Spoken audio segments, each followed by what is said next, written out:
Parakamani case వ్యవహారంలో YSR Congress party అధినేత YS Jaganmohan Reddy గత వారం మాట్లాడుతూ పరకామణి కేసు అనేది చాలా చిన్న కేసు, అది చాలా చిన్న దొంగతనం చేసేటువంటి సమయంలోనే మేము దొంగను పట్టుకొని అంతకంటే ఎక్కువగా వసూలు చేశాం అంటూ జగన్మోహన్ రెడ్డి చెప్తూ ఉన్నారు. కానీ హైకోర్టు మాత్రం ఈ పరకామణి చోరీ కేసు వ్యవహారంలో కీలకమైనటువంటి వ్యాఖ్యలు చేసింది. ఇది చిన్న కేసుగా చూడకూడదు, దీన్ని చిన్న దొంగతనంగా చూడకూడదు, అంతకు మించిన వ్యవహారం ఇది అంటూ హైకోర్టు అభిప్రాయాన్ని వ్యక్తం చేసింది. అసలు జగన్మోహన్ రెడ్డి వర్షన్ ఒకలా ఉంటే హైకోర్టు మరోలా వ్యాఖ్యలు చేసినటువంటి నేపథ్యంలో దీని మీద మనం పూర్తి స్థాయిలో విశ్లేషణ చేస్తున్నాం. ప్రస్తుతం మనతో పాటున్నారు ప్రముఖ రాజకీయ విశ్లేషకులు, ప్రముఖ సీనియర్ జర్నలిస్ట్ డివిఎస్ గారు. వారితో మాట్లాడుతున్నాం. సార్ నమస్తే. సార్ నమస్తే. వైఎస్ఆర్ కాంగ్రెస్ పార్టీ అధినేత వైఎస్ జగన్మోహన్ రెడ్డి గతంలో పరకామణి చోరీ కేసు వ్యవహారం మీద స్పందిస్తూ అది చాలా చిన్న కేసు, చాలా చిన్న దొంగతనం, ఆ దొంగతనం చేసేటువంటి సమయంలోనే మేము పట్టుకొని ఆ దొంగతనం చేసిన అమౌంట్ కంటే కూడా మేము ఎన్నో రెట్లు అతని దగ్గర నుంచి వసూలు చేశామన్నట్లుగా జగన్మోహన్ రెడ్డి చెప్తూ ఉన్నారు. కానీ హైకోర్టు మాత్రం ఈ పరకామణి చోరీ కేసు వ్యవహారంలో కొన్ని కీలకమైనటువంటి వ్యాఖ్యలు చేసింది. ఇది చిన్న దొంగతనంగా పరిగణించకూడదు, ఇది అంతకు మించి అంటూ హైకోర్టు చెప్తూ ఉన్నారు. ఏంటి సార్, ఎలా చూడాలి? హైకోర్టు వ్యాఖ్యలు జగన్మోహన్ రెడ్డికి చెంపపెట్టారు. ఓకే. అంటే జగన్మోహన్ రెడ్డి మన ప్రెస్ మీట్ లో మాట్లాడుతూ అదేదో కొండ, అదేదో లడ్డు అంటాడు, లేకపోతే ఈ పరకామణి కేసు విషయానికి వచ్చేసరికి అదేదో చిన్న దొంగతనం, $10, 70,000 రూపాయలు, మేము అతనితో 14 కోట్లు కట్టించాం. ఎవరన్నా 70,000 దొంగతనం చేస్తే 14 కోట్ల ఆస్తులు రాసిస్తారా? ఆ విధంగా జగన్మోహన్ రెడ్డి ఆ వ్యాఖ్యల వెనక ఉద్దేశం ఏంటి? పరకామణి ఆ చోరీ కేసుని చిన్నది చేయడం ద్వారా జగన్మోహన్ రెడ్డి ఎవరికి లాభం చేకూరుద్దాం అనుకున్నాడు? రవికుమార్ ని ఒడ్డున పడేద్దామనా? రవికుమార్ని ఒడ్డున పడేద్దామా అంటే రవికుమార్ని ఉద్దేశించి దొంగ దొంగ అని మాట్లాడాడు. అంటే అది రవికుమార్ని ఒడ్డున పడేద్దామని కాదు, అది ఎవరిని, భూమన కరుణాకర్ రెడ్డిని లేకపోతే సుబ్బారెడ్డిని, వీళ్ళని ఒడ్డున పడేద్దామనా? తన హయాంలో పరకామణిలో చోరీ కేసు ఆంధ్రప్రదేశ్ మీదే ఒక మాయని మచ్చ. ఏది, జగన్ సీఎం గా ఉన్నప్పుడు తిరుమల తిరుపతి దేవస్థానంలో జరిగిన అరాచకాలు, అవినీతి కుంభకోణాలు, అపచారాలు ఏంటి, అన్ని కావాలన్నమాట. అటు కల్తీ నెయ్యి కేసు పైన సుప్రీంకోర్టు ఫైర్ అయింది, ఇటు ఈ పరకామణి కేసు పైన హైకోర్టు ఫైర్ అయింది. ఎందుకంటే ఇది కోట్లాది భక్తుల విశ్వాసాలకు సంబంధించిన అంశం. తిరుపతి అంటే, తిరుమల అంటే అది మామూలు అంశం కాదు, అదేదో గుడి కాదు. అదేంటి, అది కొన్ని కోట్ల మంది హిందువుల మనోభావం, కోట్లాది భక్తుల యొక్క గుండె. అది ఏది, గుండె చప్పుడు. తిరుమల అంటే ఇప్పుడు లడ్డు అంటే అదేదో లడ్డు కాదు, అది మహాప్రసాదం అన్నమాట. ఈ రోజు హైకోర్టు చేసిన వ్యాఖ్యలు కనుక చూసినట్లయితే ఏంటి, చాలా తీవ్రమైన దీన్ని తీసుకున్నది. ఏది, ఇప్పుడు టేబుల్స్ వేయమన్నది. పరకామణి లెక్కింపులో ఏది, అవుట్ సోర్సింగ్ ఉద్యోగులు అసలు వాడద్దు, ఇది బాధ్యతారాహిత్యం అన్నది. ఇది ఎవరి బాధ్యతారాహిత్యం? భూమన కరుణాకర్ రెడ్డి బాధ్యతారాహిత్యమా? సుబ్బారెడ్డి బాధ్యతారాహిత్యమా? అసలు జగన్మోహన్ రెడ్డి బాధ్యతారాహిత్యమా? ఒక బాధ్యతారాహిత్యమే కాదు, ఇదేంటిది, ఇది ఒక కుంభకోణం. అప్పుడు జగన్మోహన్ రెడ్డి హయాంలో రాష్ట్ర వ్యాప్తంగా మొత్తం అసలు కుంభకోణాల ప్రదేశంగా చేశారు. ఇప్పుడు మనం తీసుకున్నట్లయితే ఈ రోజు హైకోర్టు చేసిన వ్యాఖ్యలు ఏఐని ఆమె కోర్టు సపోర్ట్ చేసింది. ఆర్టిఫిషియల్ ఇంటెలిజెన్స్ ని ప్రవేశపెట్టడం, తద్వారా భక్తులకి మరి మేలు చేయటం, సౌకర్యాలు కల్పించటం, వాళ్ళ యొక్క దర్శన సమయాన్ని తగ్గించటం. క్యూ లైన్ లోకి వచ్చిన భక్తుడు 1-2 గంటల్లోనే గనక దర్శనం గనక జరిగినట్లయితే అంతకన్నా భక్తుడు కోరుకునేదేమో. ఎగ్జాక్ట్లీ. ఇప్పుడు అక్కడ 10 గంటలు 7 గంటలు అంతంత సమయం సుదీర్ఘ వేచి ఉండటం అనేది ఇవాళ ఇబ్బందికరంగా మారుతున్న నేపథ్యంలో ఆర్టిఫిషియల్ ఇంటెలిజెన్స్ ని ఉపయోగించడానికి కూడా సమర్థించింది. రకామణి ఈ విరాళాలు లేకపోతే ఈ కానుకలు లెక్కింపులో అవసరమైతే భక్తులను కూడా ఉపయోగించుకోమని. ఆగమ శాస్త్రానికి భంగం కలగని రీతిలో కొంచెం మంది స్వచ్ఛందంగా ముందుకు వస్తే, ఎవరైతే స్వామివారి పైన విశ్వాసం ఉంటుందో, భక్తి ఉంటుందో, పదే పదే వస్తుంటారో ఆ భక్తులను కూడా మీరు ఉపయోగించుకోవచ్చు అంటూ టేబుల్స్ వేయమన్నది ముందు ఫస్ట్ పాయింట్. రవికుమార్ కూడా ఏం చేశారు, వీళ్ళందరూ ఎలా లెక్క పెడుతున్నారు, కింద కూర్చొని లెక్క పెడుతున్నారు. ఏదో పీపాల్లో ఆ డ్రమ్ముల్లో తీసుకొచ్చి వీళ్ళ ముందు పోస్తున్నారు డబ్బులన్నీ కూడా. అట్లా కాకుండా టేబుల్స్ ఉపయోగించండి అంటూ కొన్ని సూచనలు చేసిన దీంట్లో ఇది ఒక కనువిప్పు కూడా తీసుకోవాలి. దీన్ని ఒక కనువిప్పుగా భావించాలన్నమాట ప్రభుత్వాలకు. ఏది అవినీతితో మూసుకుపోయినటువంటి, కళ్ళు మూసుకుపోయినటువంటి ప్రభుత్వాలకి ఇది కన్ను తెరిపించే ప్రయత్నం. హైకోర్టులు, సుప్రీంకోర్టులు, న్యాయస్థానాలు మీకు ఏంటి ఇవన్నీ చెప్పాలా కోర్టులు? మీ దగ్గర ఐఏఎస్లు ఉన్నది ఎందుకు? ఐఏఎస్ని అక్కడ ఈవోగా పెడుతోంది ఎందుకు? ఇవన్నీ చేయటానికి కాదు, ఇవన్నీ ఆలోచించడానికి కాదు, వీటిపైన ఒక ప్రణాళిక సిద్ధం చేయటానికి కాదు. అంటే ప్రభుత్వం ఏమో జోగుతోంది, మరి కోర్టులేమో మొట్టికాయలు వేస్తున్నాయా, నిద్ర లేపుతున్నాయా? ఈ రోజు ఈ వ్యాఖ్యలే కాదు కృష్ణ, గతంలో హైకోర్టు చేసిన వ్యాఖ్యలను కూడా మనం గమనించాలి. ఏం డీజీపీ నిద్రపోతున్నాడా అని అంది, నిద్రలో జోగుతున్నాడా అని అడిగింది. ఏం చేస్తున్నాడు మీ డీజీపీ అని. అంటే ఇప్పటి డీజీపీని ఉద్దేశించి అయి ఉండదు, గత డీజీపీని ఉద్దేశించి అయి ఉంటుంది అనమాట. అప్పట్లో డీజీపీలుగా పనిచేసిన గౌతమ్ సవాంగ్ నిద్రపోయాడా, జోగుతున్నాడా, లేకపోతే ఆయన ఎవరు, కిసిరెడ్డి రాజేంద్రనాథ్ రెడ్డి. అంటే ఇప్పుడు డీజీపీనే కాదు, ఈవో కూడా అక్షంతలు వేసింది.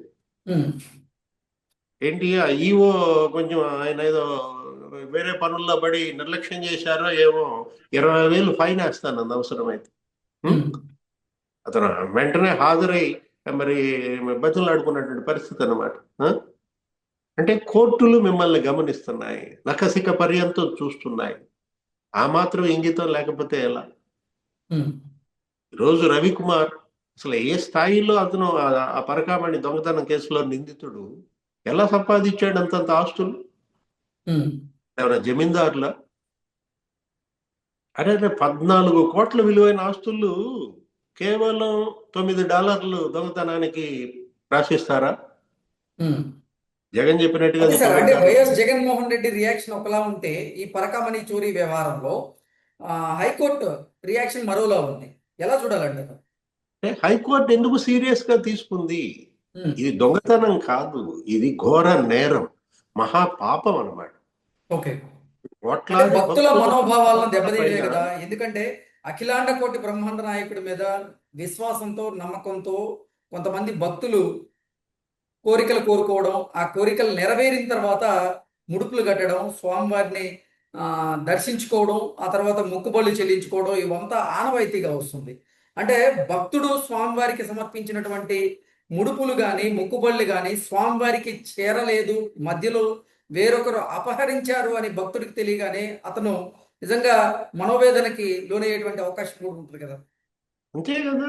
ఇది ఇది ఇది చాలా నీచం, ఇది మహాహీనం అన్నమాట. దేవుడి గుళ్ళో దొంగతనం చేయటం అనేది ఎంత నీచాతి నీచమైనటువంటి పని. దాన్ని సమర్థించడం, దాన్ని ఏదో తక్కువ చోరీగా చిత్రించటం, ఒక దొంగకు ఇంకో దొంగ వత్తాసు పలకటమా? అంటే వీళ్ళంతా తోడు దొంగలే కదా. అందుకే ఆ దొంగకి ఈ దొంగ వత్తాసు పలికాడు అనేది వాళ్ళ ప్రజల్లో చర్చ అన్నమాట. ఇప్పుడు మనం తీసుకున్నట్లయితే జగన్మోహన్ రెడ్డి ముఖ్యమంత్రిగా తిరుమల తిరుపతిని ఏ విధంగా చెరపట్టారు? ఎందుకు తిరుమలని అంత టార్గెట్ చేశారు? అంటే మీకు విశ్వాసం లేకపోతే, మీకు భక్తి లేకపోతే వదిలేసేయండి. గతంలో ఇలాగే ఏదో అక్కడి నుంచి వచ్చి దండయాత్రలు చేసి మన టెంపుల్స్ అన్ని నాశనం చేసేవాళ్ళని మహమ్మద్ గోరీని వాళ్ళని అనేవాళ్ళు. ఏది భారతదేశంపై దండయాత్రలు చేసి సోమనాథ ఆలయాన్ని దోచేశారని, 18 సార్లు ట్రై చేశాడని, 17 సార్లు విఫలమయ్యాడని, 18వ సారి అది మొత్తం దోచేసుకుని వెళ్ళిపోయాడని, ఏదో మహమ్మద్ గోరీ అని చరిత్రలో చదివాం ఇట్లా ఆలయాల పైన దాడులు చేయటం, లేకపోతే ఆలయాల్లో సొమ్ముని ఎత్తుకుపోవడం. ఉమ్, అంటే మహమ్మద్ గోరీని మించిపోయారా వీళ్ళు? ఓకే. ఏంటి గోరీకిను జగన్మోహన్ రెడ్డికి తేడా ఏంటి? మహమ్మద్ గోరీకిను ఈ రవికుమార్కి తేడా ఏంటి? ఇప్పుడు కల్తీ నెయ్యి, ఆ? సుప్రీంకోర్టు ఏమన్నది? ఎంత సీరియస్ గా చర్యలు తీసుకుంది. ఉమ్, సుప్రీంకోర్టు స్పందించి తన్ని మించింది సిట్. అంటే సుబ్బారెడ్డి సుప్రీంకోర్టుకి వెళ్తే వెళ్ళి ఉండొచ్చు. ఉమ్, అప్పటికే దేశవ్యాప్తంగా దీనిపైన రచ్చ రచ్చాయి. ఉమ్, మొత్తం భక్తులంతా తిరగబడ్డారు.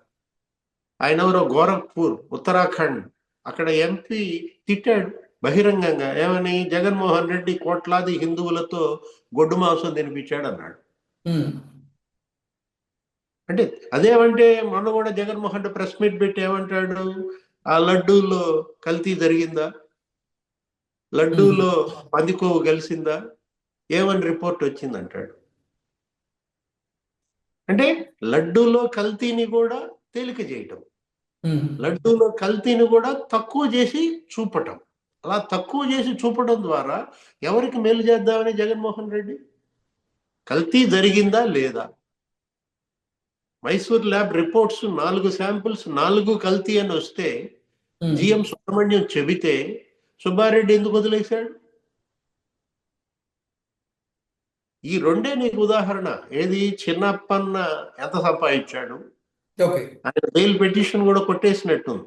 ఉమ్, హైకోర్టు ఆ చిన్నప్పన్న బెయిల్ పిటిషన్ కూడా కొట్టేసింది. ఇది బెయిల్ ఇచ్చే కేసు కాదు. ఓకే. ఎందుకంటే ఒక సాధారణ ఉద్యోగి, ఉం? ఏది 14 కోట్లు, ఉం? ఉమ్, 14 ప్లాట్లు ఏ విధంగా అతను సంపాదించాడు? విశాఖపట్నంలో చిన్నప్పన్న 14 ప్లాట్లు కొనడం ఏంటి? ఉమ్, రవికుమార్ 14 కోట్లు విరాళం ఇవ్వడం ఏంటి? ఆ? ఆ చిన్నప్పనేమో వేమిరెడ్డి ప్రభాకర్ రెడ్డి పిఏ అంటాడు. ఉమ్, నెలకు 25,000 చెక్ ఇచ్చాడు ఆయన అని చెప్తాడు. ప్రభాకర్ రెడ్డి, వేమిరెడ్డి ప్రభాకర్ రెడ్డి ఏమైనా వేశాడా కేసు చిన్నప్పన్నను విచారించొద్దు అని? ఓకే. ఇప్పుడు చిన్న అప్పన్నని విచారించే అధికారం ఈ అధికారికి లేదు అని చెప్పి కేసు వేసింది ఎవరు? సుబ్బారెడ్డి. ఉమ్, సుబ్బారెడ్డికి చిన్నప్పన్నకి లింక్ అక్కడే తెలిసిపోయింది కదా. ఓకే. ఏ లింక్ లేకపోతే అతను ఎందుకు వేస్తాడు కేసు? ఇప్పుడు ప్రభాకర్ రెడ్డి యాక్సిస్ బ్యాంక్ లావాదేవీలు ఇవ్వనన్నాడా? యాక్సిస్ బ్యాంక్ లావాదేవీలు ఇవ్వను అని కోర్టుకు వెళ్ళింది ఎవరు? సుబ్బారెడ్డి కాదా?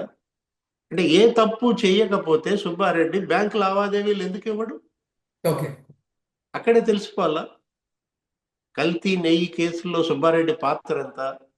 ఆ? ఉమ్, 250 కోట్లు మరి ఏ విధంగా ఆ ఒక్క నెయ్యిలో కక్కుర్తి పడ్డారు. ఇప్పుడు ఈ టిటిడి బోర్డు చైర్మన్ ఇప్పుడు బిఆర్ నాయుడు, ఈయన వచ్చిన తర్వాత ఇప్పుడు ఏంటి? థర్డ్ పార్టీ సర్టిఫికేషన్ పెట్టారు. ఉమ్, నిన్న తాజాగా మనం చూసాం వార్త. ఏది? ప్రతి కొనుగోళ్లు థర్డ్ పార్టీ సర్టిఫికేషన్ ఉండాలి. ఓకే. అంటే దగ్గర దగ్గర కృష్ణ, తిరుమల తిరుపతిలో స్వామివారి నైవేద్యాలకు కానీ వేటికైనా సరే ఈ నిత్యావసర సరుకులు దగ్గర దగ్గర 300 రకాల సరుకులు కొంటారు. అవును సార్. అటు జీడిపప్పు కానీ, ఇటు శనగపిండి కానీ, ఇటు బెల్లం కానీ, మొత్తం బియ్యం కానీ, ఇటు ఈ నెయ్యి, ఇవన్నీ కూడా 300 రకాల సరుకులు కొంటారు. ఉమ్, ఆ? అంటే నీకు సంవత్సరానికి దగ్గర దగ్గర ఒక 700 కోట్లు ఏమో ఉంటుంది బడ్జెట్. అంటే 5 సంవత్సరాల్లో 5 ఏళ్ళు 3500 కోట్లు. జగన్మోహన్ రెడ్డి ఆయన ముఖ్యమంత్రిగా, సుబ్బారెడ్డి లేకపోతే భూమన కరుణాకర్ రెడ్డి చైర్మన్గా కక్కుర్తి. ఉమ్, 3500 కోట్లు స్కామ్ అది. ఉమ్, ఏది? ఈ ప్రసాదాల సరుకుల కొనుగోళ్లలో అటు జీడిపప్పు నాసిరకం, యాలకులు నాసిరకం. మనం చూసాం మీడియాలో కథనాలు, గతంలో కూడా మనం మాట్లాడుకున్నాం.